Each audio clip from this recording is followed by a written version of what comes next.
Halo, Assalamualaikum warahmatullahi wabarakatuh. Selamat pagi anak-anak hebat, sahabat referensi belajar. Bagaimana kabar kalian? Semoga selalu sehat, tetap ceria, dan juga tetap semangat.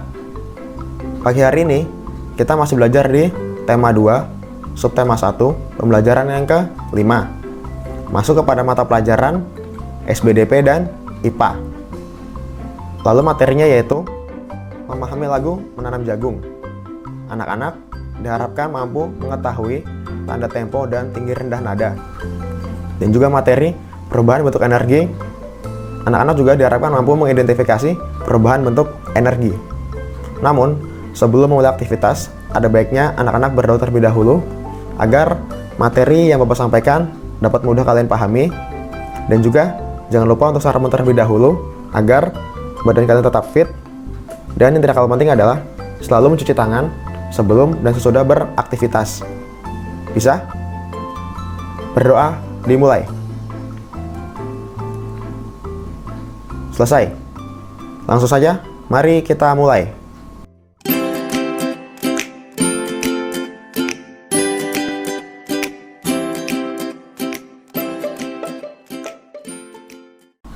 Seni budaya dan prakarya. Hari ini kita akan belajar menyanyikan lagu yang bertemakan tanaman. Apa ya kira-kira judul lagunya? Ya betul, hari ini kita akan belajar menyanyikan lagu Menanam Jagung.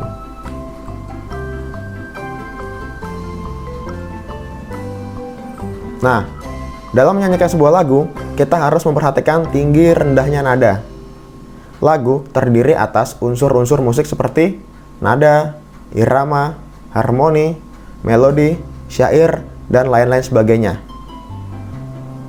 Nada adalah bunyi yang beraturan dan memiliki frekuensi tunggal tertentu. Irama adalah urutan rangkaian gerak yang menjadi unsur dasar musik. Irama tidak tampak dalam lagu, melainkan dapat dirasakan setelah lagu tersebut dialunkan atau dimainkan. Harmoni juga dapat dikatakan paduan nada, yaitu paduan bunyi nyanyian atau permainan musik yang menggunakan dua nada atau lebih yang berbeda tinggi nadanya dan dibunyikan secara serentak. Kemudian, melodi yaitu rangkaian sejumlah nada yang berdasarkan pada perbedaan tinggi rendah dan naik turun. Sedangkan syair merupakan simbol bahasa yang digunakan komponis atau yang membuat lagu dalam mengekspresikan perasaan untuk mempermudah pendengar atau audiens ya dalam mencerna karya musiknya, atau lebih sering kita kenal dengan lirik lagu. Nah, di sini simbol nada disebut dengan notasi. Ada yang disebut notasi angka dan notasi balok. Contoh notasi balok seperti ini nih. Nah, kalau notasi angka itu yang berbentuk angka ya. Biasanya ada angka 1, 2, 3, 4, 5, 6, dan 7. Atau lebih sering kita kenal dengan do, re, mi, fa, sol, la, si, do. Tahukah kamu apa itu tinggi rendah nada? Berikut ini adalah urutan tinggi rendah nada. Nah, ini contoh notasi angka ya. Ada rendah, sedang, tinggi. Bedanya apa? Kalau notasi angka 1 sampai 7 itu termasuk nada rendah. Kalau notasi angka 1 sampai 7 tidak ada titik di bawah ataupun di atas, itu nada sedang. Sedangkan kalau notasi angka 1 sampai 7 ada titik di atasnya, itu merupakan nada tinggi. Sudah paham ya bedanya? Oke, lanjut. Kita masuk kepada bagian cepat lambatnya suatu nada. Di sini anak-anak akan belajar tentang apa itu birama dan apa itu tempo. Birama adalah suatu tanda untuk menunjukkan jumlah ketukan dalam satu ruas birama. Satu ruas birama ditunjukkan oleh batas-batas garis vertikal yang disebut garis birama. Nah, di sini ada macam-macam birama ya. Ada birama 4/4. Nah, tanda birama 4/4 adalah yang paling umum digunakan di hampir setiap genre musik. Ini berarti setiap birama ada 4 hitungan dan setiap hitungan bernilai 1/4 atau 4 not 1/4 dalam setiap birama. Nah, ini contoh ya, contoh simbol birama 4/4. Kemudian ada birama 3/4. Tanda birama 3/4 kadang disebut juga tempo waltz. Berarti setiap birama ada 3 hitungan dan setiap hitungan bernilai 1/4 atau ada 3 not 1/4 dalam setiap birama. Jika Anda menulis sepotong musik untuk terdengar seperti waltz, maka gunakan tanda birama 3/4. Nah, ini contoh simbol birama 3/4. Kemudian ada birama 6/8. Tanda birama 6/8 berarti setiap birama ada 6 hitungan dan setiap hitungan bernilai 1/8 atau ada 6 not 1/8 yang menjadikan patokan tempo. Nah, ini contoh birama 6/8. Yang terakhir ada birama 2/4.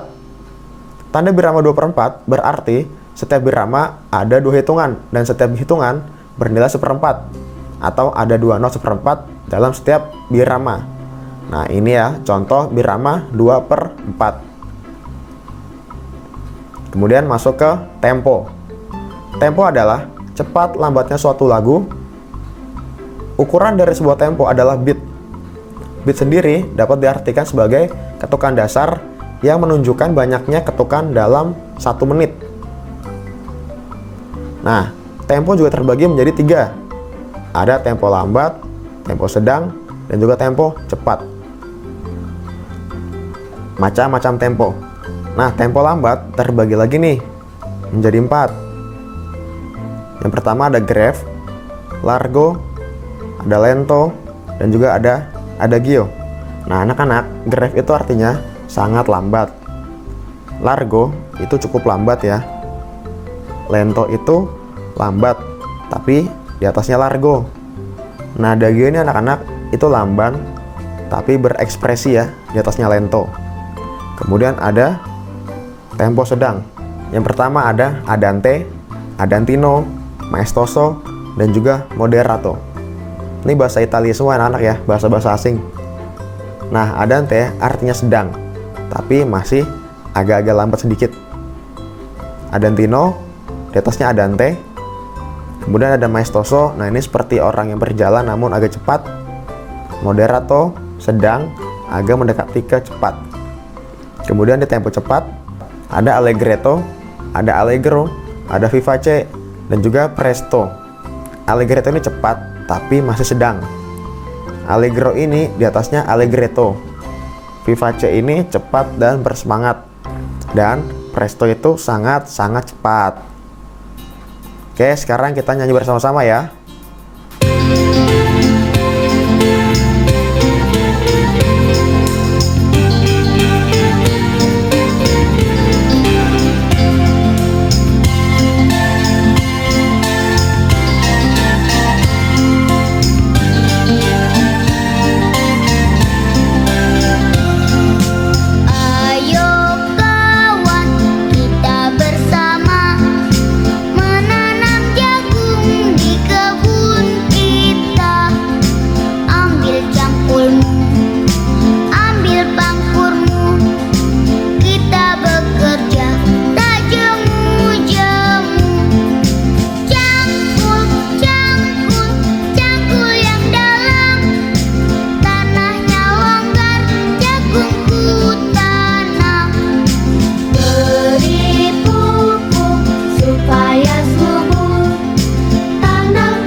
Nah, anak-anak, bagaimana lagunya? Seru bukan? Nanti kalian praktikkan ya. Divideokan lalu dikirim ke WhatsApp seperti biasa. Oke, sekarang kita masuk ke IPA ya, tentang perubahan energi. Energi itu bersifat kekal. Artinya, energi tidak dapat diciptakan atau dimusnahkan. Selama jutaan tahun, energi hanya berubah bentuk dari satu bentuk ke bentuk lainnya. Oleh manusia, energi diubah bentuknya untuk meringankan pekerjaan sehari-hari. Energi bersifat kekal. Artinya, energi tidak dapat diciptakan atau dimusnahkan. Selama jutaan tahun, energi hanya berubah bentuk dari satu bentuk ke bentuk lainnya.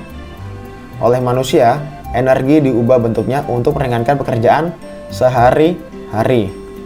Kayak kemarin anak-anak masih ingat ya, bentuk-bentuk energi. Ada apa aja?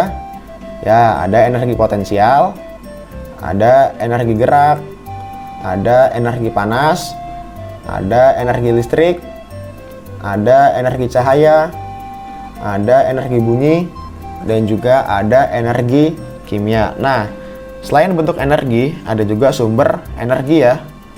Terbagi menjadi dua. Ada sumber energi yang dapat diperbaharui, dan juga ada sumber energi yang tidak dapat diperbaharui. Masih ingat nggak? Contoh sumber energi yang tidak dapat diperbaharui apa aja? Pintar. Ada dua ya. Sumber energi batu bara dan juga minyak bumi. Mengapa? Karena dalam proses pembuatannya itu membutuhkan waktu yang sangat lama, yaitu waktu jutaan tahun. Nah, minyak bumi itu contohnya apa? Kayak bensin ya, yang dibutuhkan kita sehari-hari untuk menyalakan kendaraan bermotor. Kemudian ada juga sumber energi yang dapat diperbaharui.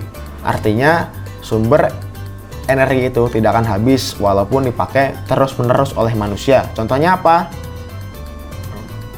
Ya, ada sumber energi matahari, ada sumber energi angin, ada sumber energi air. Oke, lanjut.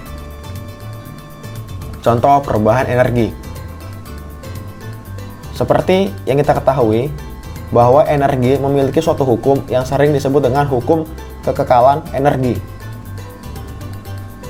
Bunyi dari hukum kekekalan energi adalah energi tidak dapat diciptakan dan tidak dapat dimusnahkan, tetapi energi dapat berubah bentuk dari bentuk yang satu ke bentuk yang lainnya.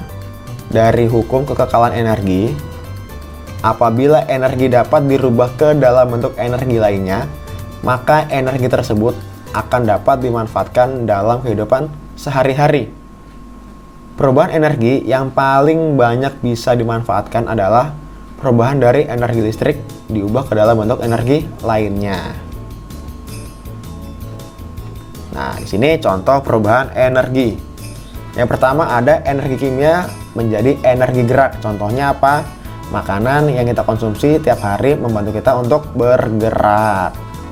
Kemudian ada energi gerak menjadi energi panas. Contohnya apa? Kedua telapak tangan jika digosokkan akan terasa hangat. Kemudian ada energi gerak menjadi energi bunyi. Contohnya apa? Saat kita bertepuk tangan. Lalu ada energi cahaya menjadi energi kimia. Contohnya apa? Proses fotosintesis. Lalu ada energi listrik menjadi energi panas, yaitu saat menggosok pakaian menggunakan setrika. Lalu contoh lainnya nih. Energi listrik menjadi energi cahaya. Contohnya apa? Lampu bohlam. Energi listrik menjadi energi gerak. Contohnya kipas angin. Energi cahaya menjadi energi panas. Misalkan saat kita menjemur pakaian. Lalu energi gerak menjadi energi panas.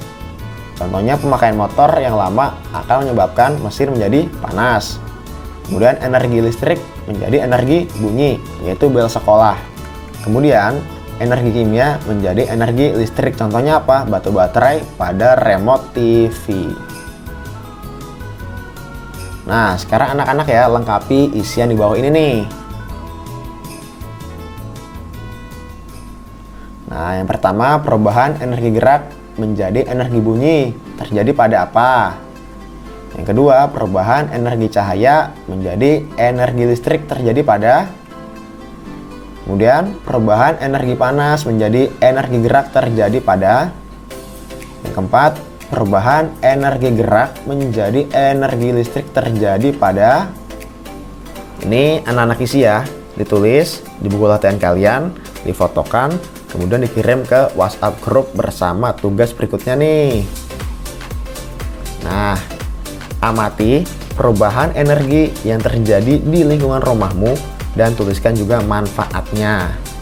Oke, di sini Bapak buat tabel ya. Nama benda, kompor gas. Manfaatnya apa? Untuk memasak. Perubahan bentuk energinya yaitu energi kimia menjadi energi panas dan cahaya. Ya, jadi kan gas itu mengandung energi kimia diubah menjadi api yang menghasilkan energi panas dan energi cahaya. Oke ya, itu contohnya ya. Kalian tinggal melanjutkan lagi nomor 2, 3, 4, 5, dan 6. Kerjakan juga di buku latihan kalian, nanti difotokan, dikirim ke WhatsApp grup. Jangan lupa tulis nama, hari, bulan, tanggal, tahun. Tulisannya rapi ya. Oke. Jika masih ada yang ingin ditanyakan, silakan ditanyakan atau tulis di kolom komentar agar kita semua dapat memahami pelajaran dengan maksimal. Mungkin cukup sekian materi pada pagi hari ini. Kita bertemu lagi di episode selanjutnya. Selamat mengerjakan. Wassalamualaikum warahmatullahi wabarakatuh.